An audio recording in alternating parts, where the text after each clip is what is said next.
沙漠玫瑰又叫天宝花，喜欢高温和光照很强的环境，原本是生长在热带的戈壁地区，比较耐干旱。它植株形状奇特，枝干粗壮，就像大象腿一样，低矮却苍劲古朴。开花形似喇叭，花朵艳丽，极为漂亮。它花期也很长，可以从5月一直开到12月份，因此深受人们的喜爱。在家里养一棵，如果养护得当的话，每年都可以开2次花。但是有的花友反映，为什么家里的沙漠玫瑰养了2年，却1次花还没开过？大家好，这里是花花世界的频道。其实这是一个非常不正常的现象。那么如何才能够让沙漠玫瑰开花呢？这几点要做好，不然就会耽误了花期，难成活。接下来就和花花一起看看吧。1. 烂根。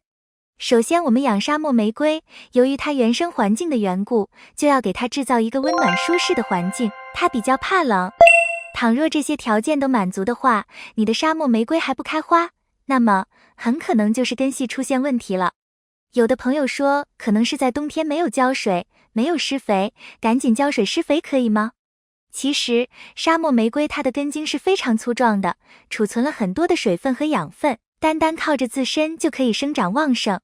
随着温度的回升，如果你不给它浇水施肥，它也可以慢慢开花。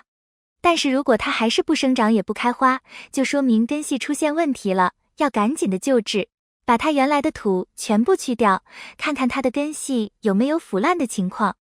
若发现，用小刀把它的烂根仔细的清理掉，要一直切到有新鲜的伤口出现为止。沙漠玫瑰是比较皮实的，你给它多切一些，它也死不了。但是它的茎比较粗壮，伤口比较大，一定要用多菌灵或者戴森锰锌均匀涂抹，防止伤口继续腐烂。然后放在阴凉通风的地方晾一晾，等到它的伤口发白了，再次栽种就可以啦。然后选择栽种沙漠玫瑰的土壤，要用到颗粒土居多，因为它的根系以及茎秆是非常粗壮的，用的营养土多了，反而容易烂根，容易积水。所以颗粒土的占比可以达到1半左右，或者60%都可以。颗粒土可以用煤渣、粗河沙，也可以用火山石等等，再掺配营养土就可以了。这样的土壤既有营养又疏松透气，养沙漠玫瑰是非常好的。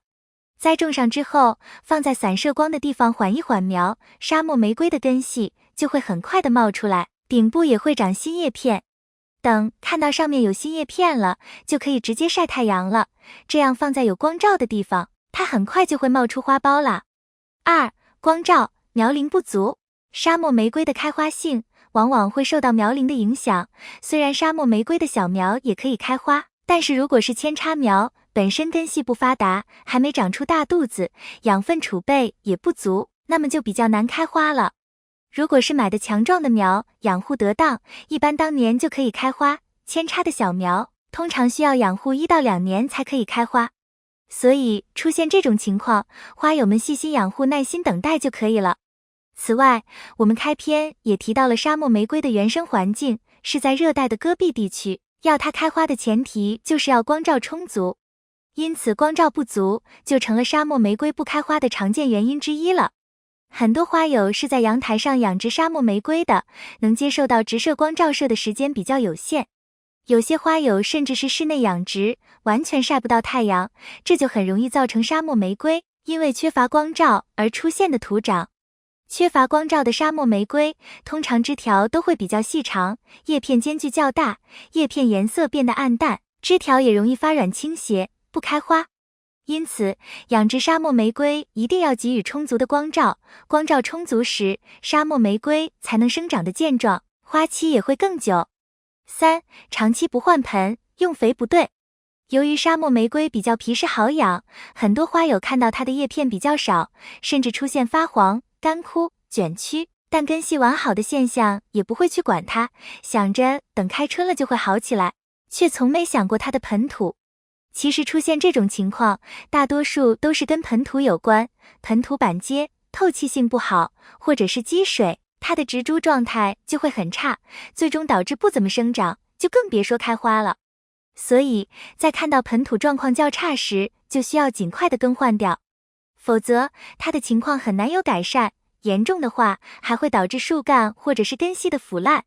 此外，沙漠玫瑰生长也需要充足的肥水，如果长期不换盆，那么盆土里面就会养分不足，植株就会生长瘦弱，自然也会开花减少，甚至不开花。因此在养护过程中，除了要定期追肥外，应该每年换一次盆土，以保持土壤的肥力充足。肥水充足是沙漠玫瑰持续开花的基础。但是说到肥水充足，很多花友就会在春天，为了让沙漠玫瑰多长枝条多开花，就不停地追施氮肥，结果造成氮肥过多，磷钾肥不足，而出现徒长，沙漠玫瑰就长得枝繁叶茂，却不见花苞。所以在给沙漠玫瑰追肥时，应使用氮磷钾均衡的生长肥，到了4月中下旬就可以增加磷钾肥的使用量，来促进沙漠玫瑰孕育花蕾。结语：想让沙漠玫瑰多开花，首先盆土一定要用对，如果盆土板结，透气性不好，是很难开花的。第二点就是光照一定要充足，最好保持每天的直射光照，在4个小时以上。第三点就是肥料一定要跟得上，只要是做到了以上几点，那么我们养的沙漠玫瑰就不愁没有花。今天要分享的内容到这里就结束了。分享的内容如果有错误和疏漏，还请批评指摘。关于沙漠玫瑰的养护方法，如果你还有什么问题，欢迎在评论区留言。如果你喜欢花花的内容，请点赞、关注、转发给更多人看到。感谢你的观看，感谢粉丝一直以来的喜欢和支持。我们下期见。